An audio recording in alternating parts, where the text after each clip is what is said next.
After a night of roughhousing, graffitiing, motorcycling, and tearing up the town, Alice, Ashley, Courtney, and Roxanne decide to go back and grab a bite. Hey, after this, can we go back to the hotel room? We haven't slept all night, and I need my beauty rest, asked Courtney. Beauty rest? Life's too short, Foxy. Besides, it can't get any worse for you, remarked Roxanne, laughing loudly. Alice and Ashley chuckled forcibly as Courtney lowered her head.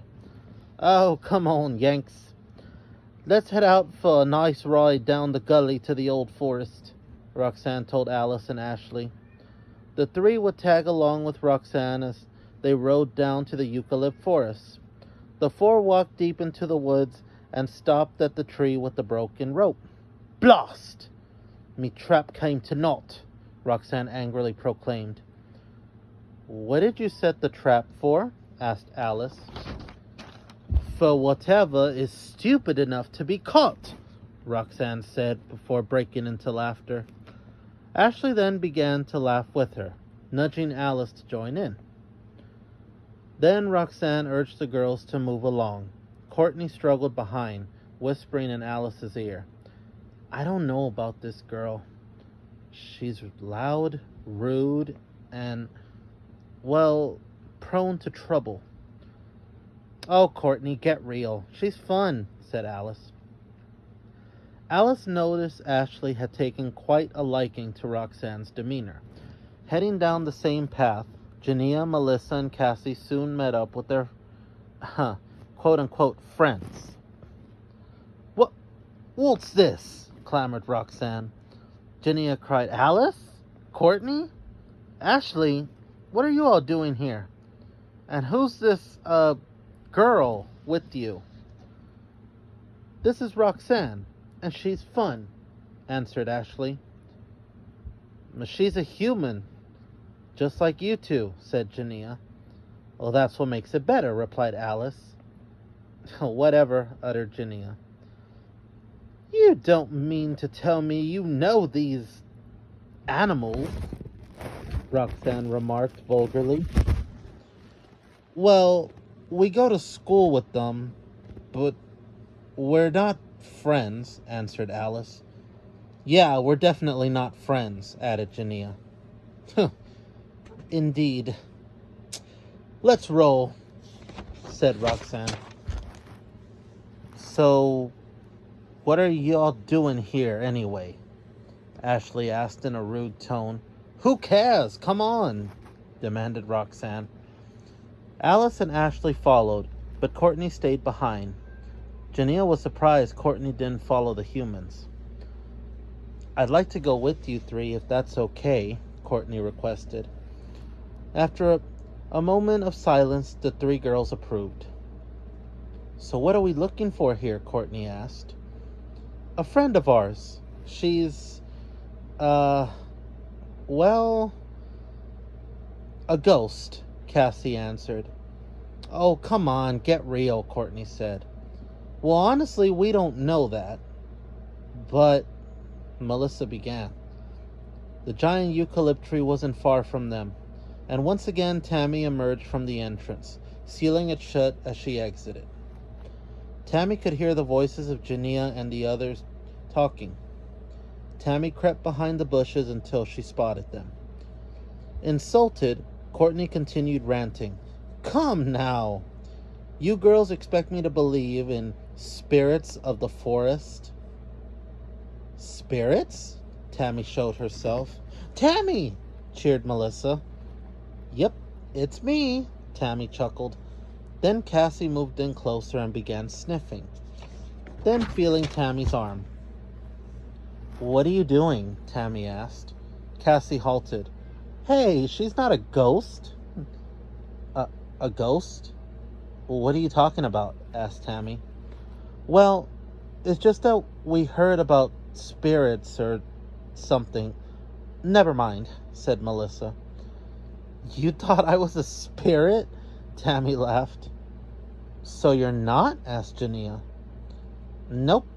I'm alive and well, said Tamii. Turning to Courtney, Tamii asked, A new friend? This is my older sister, Courtney, said Cassie. What are you? Courtney asked Tamii.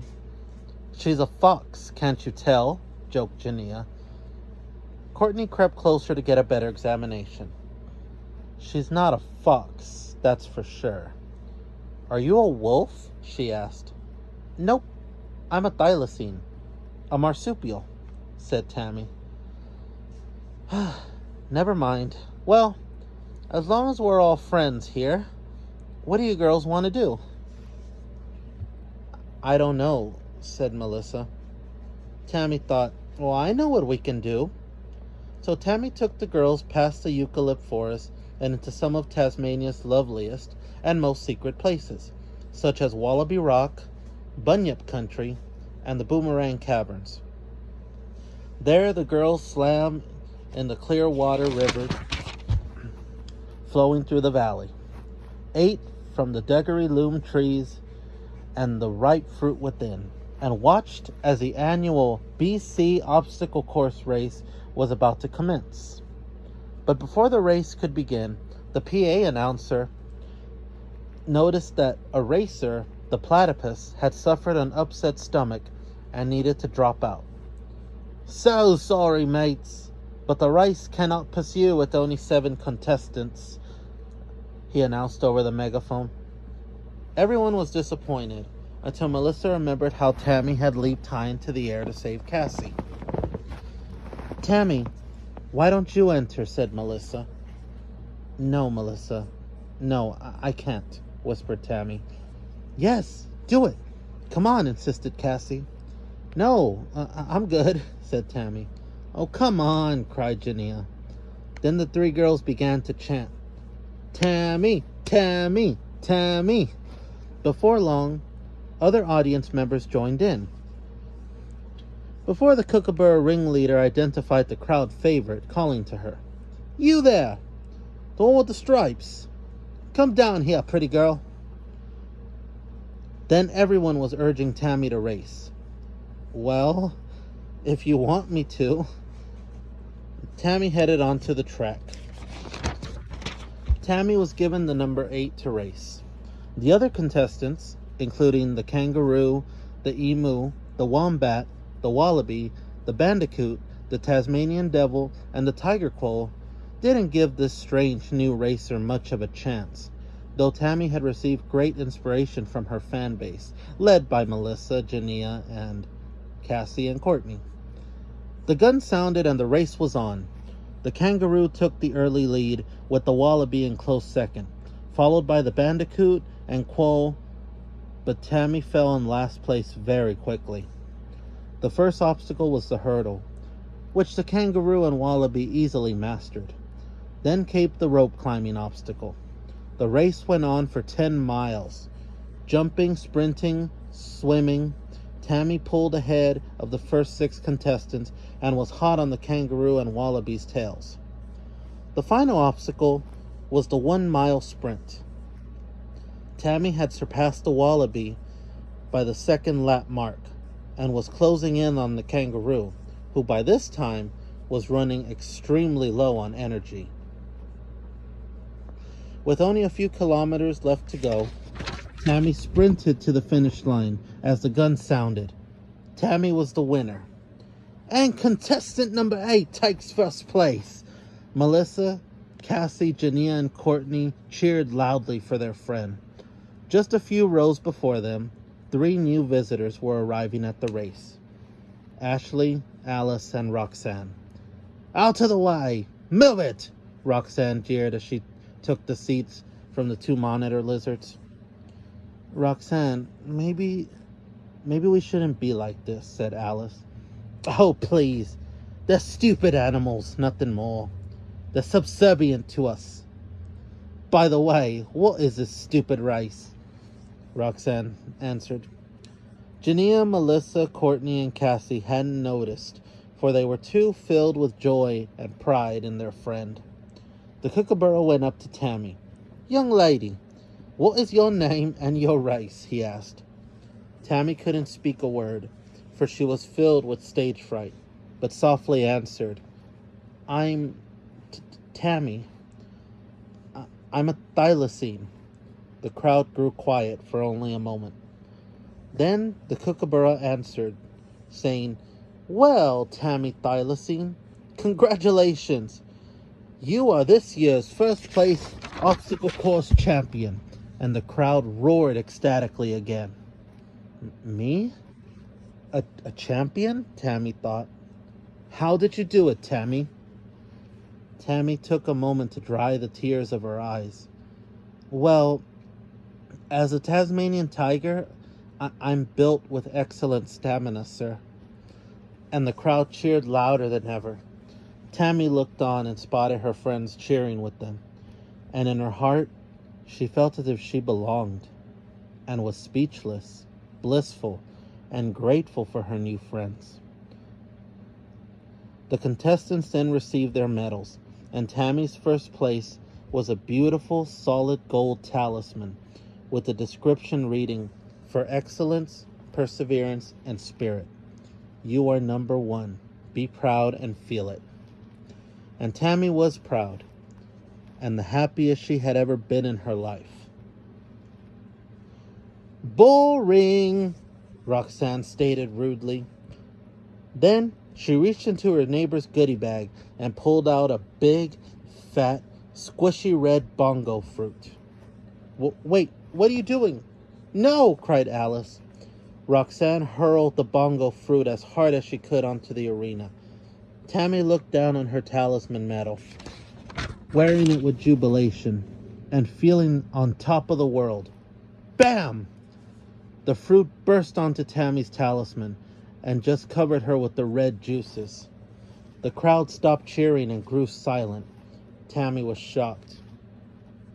"Hey, every one of you! It's just a stupid animal," mocked Roxanne. "Yeah, that's what it is," added Ashley, as she picked up another fruit and threw it at Tamii. Soon the crowd began howling with laughter, shouting vulgaries like "stupid animal," and pelted Tamii with fruits. "Stop!" cried Genia, and the four girls rushed to Tammy's aid, being hit by fruit themselves. Tamii slipped onto the wet, gushy floor.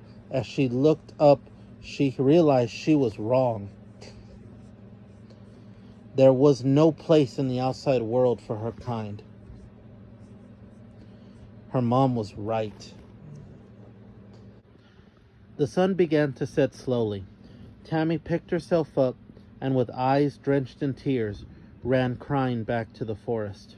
Genia, Courtney, Cassie, and Melissa finally made it into the arena, but it was too late. Tamii had gone. The crowd soon stopped throwing fruit, and again nobody uttered a word. As if ashamed of themselves, they picked up their belongings and departed.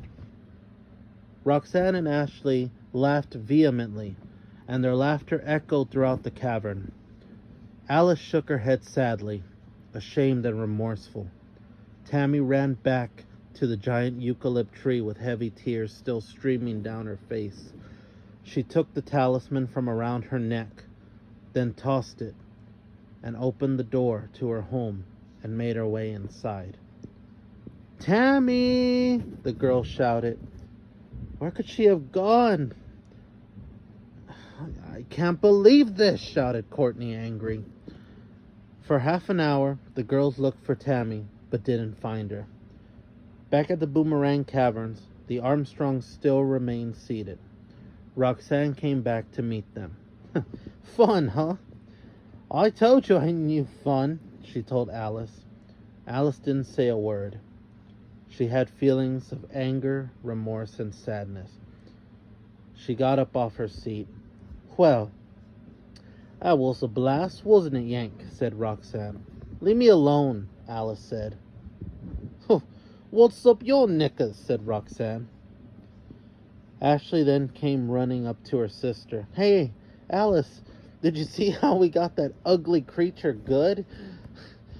"You should have joined in, Ashley." "What?" "Be quiet." But I just stopped talking. Then Alice began heading back into the forest. Ashley and Roxanne followed. In the forest, the girls were still searching. "I haven't found her," said Genia. "Neither have I," added Melissa. "We couldn't either," said the Fox sisters. Then they heard footsteps. They turned around fast. It was Alice. "Alice, what do you want?" "Haven't you caused enough trouble?" said Genia. Alice sniffed. I'm sorry. I'm sorry for what my friend did to your friend. I want to help you look for her." Roxanne and Ashley finally arrived. Roxanne heard what Alice said and began laughing. "What for?" Genia asked. "I want to make sure she's all right," replied Alice. "She'll be fine as long as you three stay away from her," professed Cassie. "Look, I want to make things right. I know we messed up, and I for one apologize," said Alice. "Oh, I cannot believe what I'm hearing," Roxanne conveyed. Then Alice began again. "I want to have a chance to show her, and you all. Not all humans are evil. I guess it's like everything else. There's good and bad in all of us. But we're not all bad." Genia walked up to Alice, put her hand on her shoulder, and told her, "Well, that's a good analogy, I guess. It's just one problem, Alice. You're friends with one of the bad ones." Then Genia and the rest of the girls continued their search. Alice knew Genia was right. "Come on, let's get out of here," Roxanne called. But Alice and Ashley didn't go. "Come on, sis. Let's help them find Tamii," said Alice, and Ashley agreed. Roxanne stormed angrily back to her motorcycle. The girls looked all night but never found Tamii. Finally, they decided to retreat back to the hotel when Genia got an excellent idea.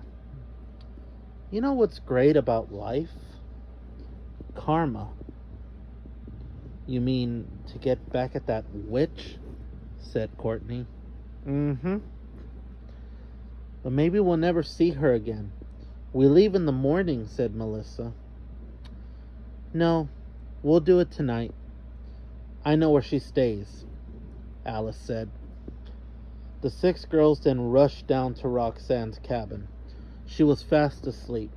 They carefully moved her aside, and without awakening her, they placed her mattress on a wheelbarrow, then put her back on top. "So glad she's a heavy sleeper," they thought.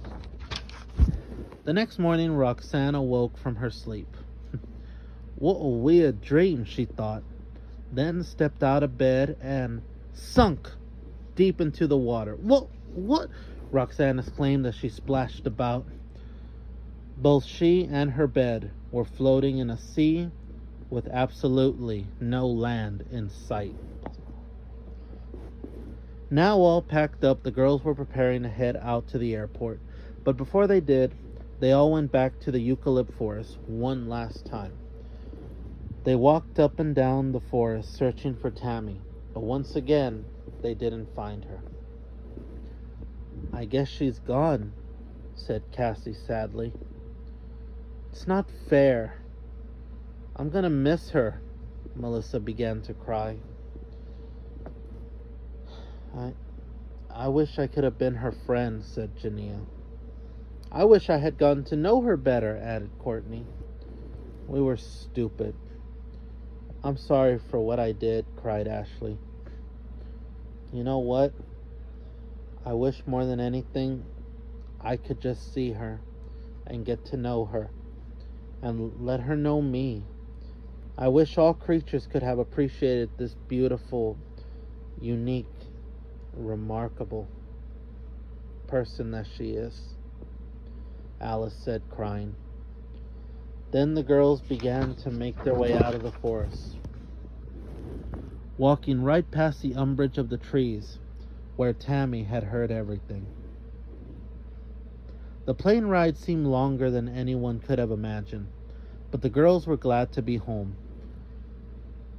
Kim was overexcited to pick up Genia and Melissa, though couldn't help but notice they were much less enthusiastic than she expected. And particularly Melissa seemed the saddest, and thought throughout the night remained that way, until she arrived home from school the next day. "Melissa, you have a letter. Someone sent you this by mail," called Kim. "Who from?" asked Melissa. "I don't know," replied Kim. Melissa opened the letter and smiled.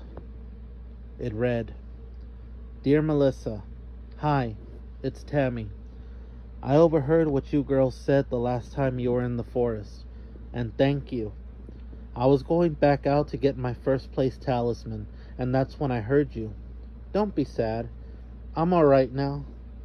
And someday, I hope that there are more friends like you girls out there. For now, I think it's best I remain hidden. But again, I hope that my kind will once again be able to walk the earth free and happy and out of the shadows. When you see your sister Genia and Courtney and Cassie and Alice and Ashley, tell them I said hi. And maybe we'll meet again someday. Much love, Tamii."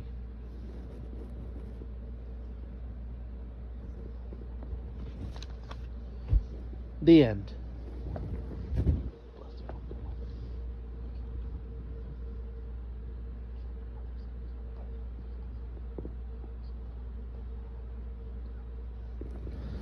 This is part of the Monkey Girl series.